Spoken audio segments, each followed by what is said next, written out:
Boys and girls, today in math, we're going to talk about something new. We're going to talk about this word. What's that word?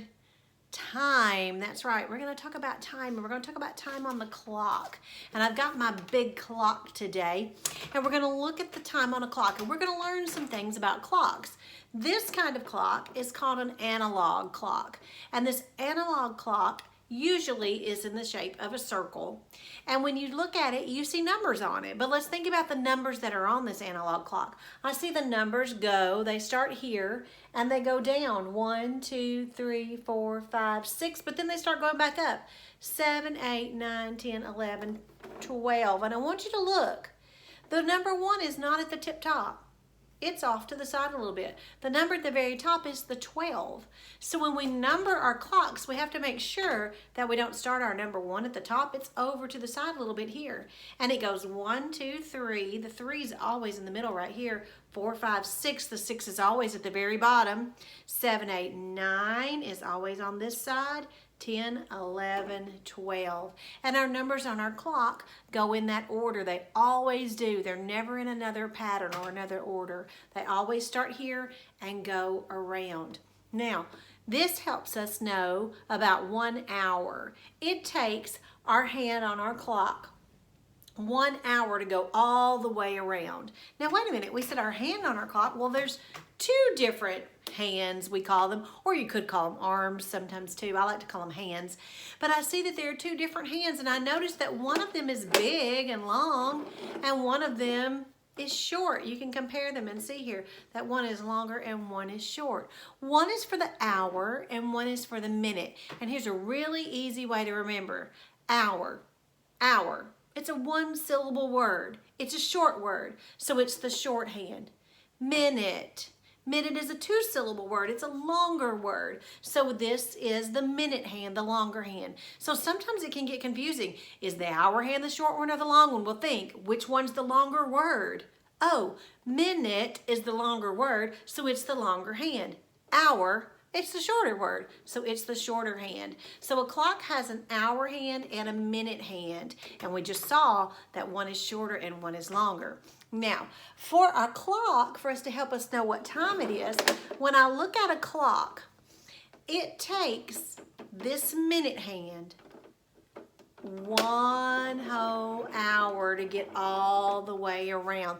That's 60 minutes. And if you look really close on my clock, you can see 5, 10, 15, 20, 25, 30, 35, 40, 45, 50, 55, 60. There's 60-minute marks going around that clock. We just counted by 5s, didn't we? And those 60-minute marks are going around, so it takes it 1 minute to go to each mark, and another minute, and another minute. And then it takes it 1 whole hour to get all the way around and back up to the top. Now, today when we think about the time on the clock, we're going to think about what we call o'clock, when it is just the beginning of a new hour. Every time a new hour begins, I want you to look at what happens. The minute hand goes straight up to the 12, and the shorthand points and tells you what hour it is. It's pointing to 5 right now, isn't it? So I would say it is 5, and when I know this is straight up, I'd say it's 5 o'clock. It's 5 o'clock. Now, it's going to go all the way around. Whoops, let me go the right way. It's going to go all the way around, and when it gets back, look.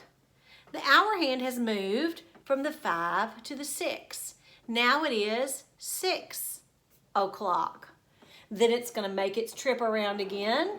And as it makes its trip around again, look what's happened to that hour hand. It has moved from the 6 now to the 7. It's gone around. So now it's 7 o'clock. It makes another trip around. And that hour hand has moved from the 7 up to the 8. Now it is 8 o'clock. So each time that the minute hand makes its trip back around and it's pointing straight up, this one has made its trip from one number to the next number. So in the trip to the next hour, the minute hand goes all the way around, doesn't it? And now it is 9 o'clock, and it goes again, and now it is 10 o'clock, and now it is 11 o'clock. And look what happens when they're both pointing straight up? Well, now it is 12 o'clock. Now it is 1 o'clock. And we go again. 2 o'clock. And we go another trip. 3 o'clock. And we're back where you and I started, 4 o'clock. So when we look at our time on, we would call this, do you remember, an analog clock. It shows us the hour and it shows us the minutes. Now, there's another type of clock that's called a digital clock, and it doesn't have hands. It looks like this. And we see a number, then we see these 2 dots after it, and we see 0, 0 here. This is the hour, 5. Then we have these 2 dots, and it tells us how many minutes it is. Well, we've got 0, 0 here, so it's none. So we say 5 o'clock. So if I look at this and I say this is 5 o'clock, I want my analog clock to match. So I'm going to make sure that my hour hand is pointing to the 5 and my minute hand is straight up. And then that would be the same as this, 5 o'clock. Here's 2 different ways, 2 different type clocks for us to show 5 o'clock. Now, in your supplies that you took home before we started having school at home, I gave you a little clock to use. And so I want you to stop this video, hit pause, go grab your little clock and come right back because you're going to show me some times on your clock. Okay, now that you've got your clock, we're ready to go. So I want you to take your clock and I want you to set your clock for 7 o'clock. 7 o'clock. Well, now let's think. 7 means my hour hand needs to point to the 7. And we said the hour hand, which one is it? The short one or the long one? You're right, it's the short one because hour is the short word. So I need to get my hour hand pointing to my 7. And now my minute hand is straight up and it is 7 o'clock. This is what your clock should look like. Okay, let's try another one. Let's set your clock for, what's that say? 1 o'clock, yes. Okay, make your clock say 1 o'clock. Then we're gonna see if our clocks match. Mine's a bit noisy. All right, show me your clock. Does it match mine? The hour hand is pointing to the 1. The minute hand is straight up, 1 o'clock. Let's try another one. How about this one? What's it say? 8 o'clock. Set your clock for 8 o'clock. Oh, gotta hear mine going around a bunch of times. Okay, show me your clock.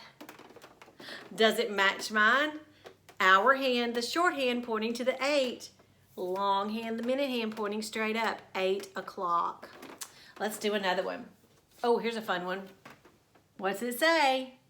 12 o'clock. Set your clock for 12 o'clock. All right, show me your clock. Does it look like mine? They're both pointing straight up to the 12 o'clock. Good job. Okay, now we're going to do a little game where we're going to look at the clocks that you see behind me, and we're going to see what time these clocks say.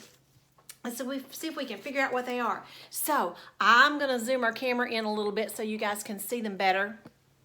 Okay, and let's look at this first one right here. Oh, what time does that clock say? Yell it out. 3 o'clock. Good job. Look at this one. What time does this one say? Yell it out. 2 o'clock. Good job. What about this one? 10 o'clock. Good job. What about this one? 9 o'clock. What about this one? 8 o'clock. How about this one? 5 o'clock. Good job. Yell it out what it is. What time does this one say? 1 o'clock. Good job. How about this one? 4 o'clock. How about this one? 7 o'clock. Good job. Let's do one more. What's this one say? 10 o'clock. Good job. All right, today on your activity on Seesaw, you're going to have some clocks and you're going to need to write what time they are. You're going to write the time in the digital form. So you're going to use the first number being the hour, then that dot, and then the zeros after to show me what the time is on the clock.